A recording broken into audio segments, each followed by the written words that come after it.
द्वापर युग में भोजवंशी राजा उग्रसेन मथुरा में राज्य करता था। उसके आत्ताई पुत्र कंस ने उसे गद्दी से उतार दिया और स्वयं मथुरा का राजा बन बैठा। कंस की एक बहन देवकी थी, जिसका विवाह वसुदेव नामक यदुवंशी सरदार से हुआ था। एक समय कंस अपनी बहन देवकी को उसकी ससुराल पहुंचाने जा रहा था। रास्ते में आकाशवाणी हुई, हे कंस, जिस देवकी को तू बड़े प्रेम से ले जा रहा है, उसी में तेरा काल बसता है। इसी के गर्भ से उत्पन्न 8वां बालक तेरा वध करेगा। ये सुनकर कंस वसुदेव को मारने के लिए उद्यत हुआ। तब देवकी ने उससे विनयपूर्वक कहा, मेरे गर्भ से जो संतान होगी, उसे मैं तुम्हारे सामने ला दूंगी। बहनोई को मारने से क्या लाभ है। कंस ने देवकी की बात मान ली और मथुरा वापस चला आया। उसने वसुदेव और देवकी को कारागृह में डाल दिया।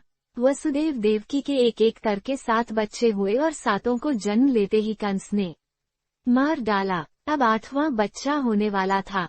कारागार में उन पर कड़े पहरे बैठा दिए गए। उसी समय नंद की पत्नी यशोदा को भी बच्चा होने वाला था।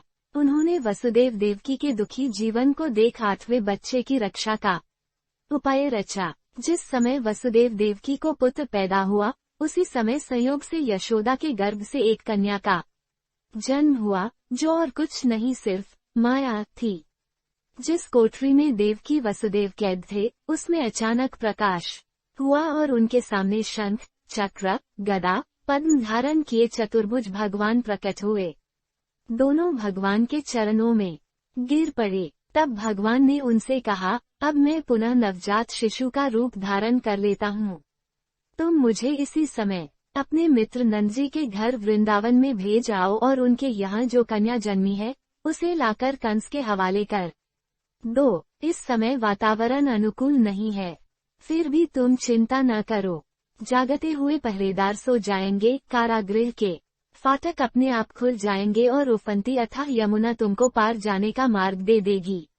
उसी समय वसुदेव नवजात शिशु रूप श्री कृष्ण को सूप में रखकर कारागृह से निकल पड़े और अथाह यमुना को पार कर नंदजी के घर पहुँचे। वहां उन्होंने नवजात शिशु को यशोदा के साथ सुला दिया और कन्या को लेकर मथुरा आ गए। कारागृह के फाटक पूर्ववत बंद हो गए। अब कंस को सूचना मिली कि वसुदेव देवकी को बच्चा पैदा हुआ है।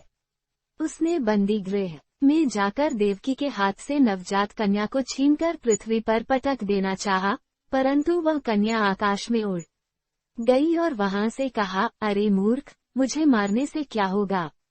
तुझे मारने वाला तो वृंदावन में जा पहुंचा है। वह जल्द ही तुझे तेरे पापों का दंड देगा। ये है कृष्ण जन्म की कथा।